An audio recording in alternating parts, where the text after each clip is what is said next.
We are out here at this public land place today.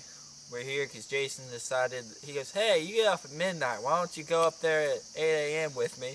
Go walk this place and scout a ways. You know, you worked all night, so you know what? Let's go walk a mile back in someplace the next morning. I'm going to get you up early and say, hey.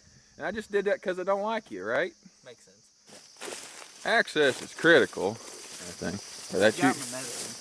You didn't take your allergy medicine? Standing here in this high line, it goes down. I like how you told me we shouldn't do a picture in the high line and shouldn't show the high line, and then you say, hey, we're in a high line. What they do is they use this as a travel corridor, and as you see, there's ridge over here and the ridge over here that bounce back and forth, cruising for does. Where we're at, we have a lot of snakes, a lot of rattlesnakes and cottonmouths. So after every log, we have to make sure that we look before we step over. That way, one of us don't get bit by a snake and have to have an emergency. So right here we have buck bed. We're assuming it's fairly used still currently. There's another one right back there. This one is under this sprout. He's here on a west wind. Reason why he's laying right here, You can see. if you get down and look, he can see all that out in there. I mean, he can see, you know, 200 yards that way. And everything behind him he can smell. This right here is worth its weight in gold. It's white oak. This is what we've really been looking for. Because of these, that's why I killed my buck last year. Yeah. I sat up in a big white, you guys didn't see that because we weren't filming, but I sat up in a big white oak patch, and he came right through, shot him at 42 yards, and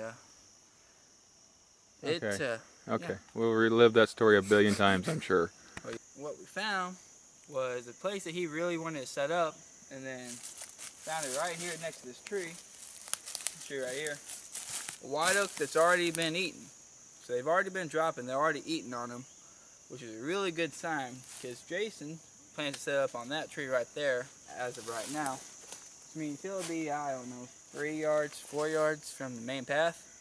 So there's a thing called thermal currents, and what it means is we have the wind up higher, and you also have the wind kind of down lower. Because the wind's probably 20 feet above us, it's gonna go however way it does. But All right, I'm gonna take over because we're getting above his head. We're getting above his pay grade when it comes to talking about stuff. You gotta deal with wind, but you also gotta deal with the thermals. In the evening, you want to be on the lower side because all your scent's gonna fall down the ridge.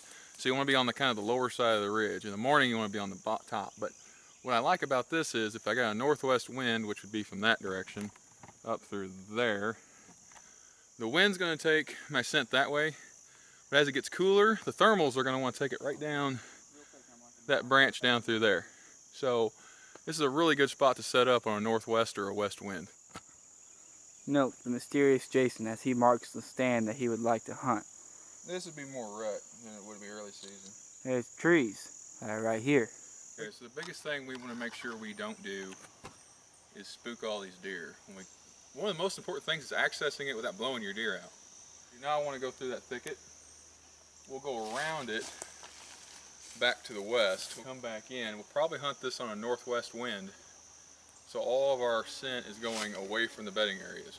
I got 2 draws marked that we can go down. Each of us can go down the draws and get to where we're hunting and have all our scent taken right down the draw. This is going to be a really good place to hunt, I think. So.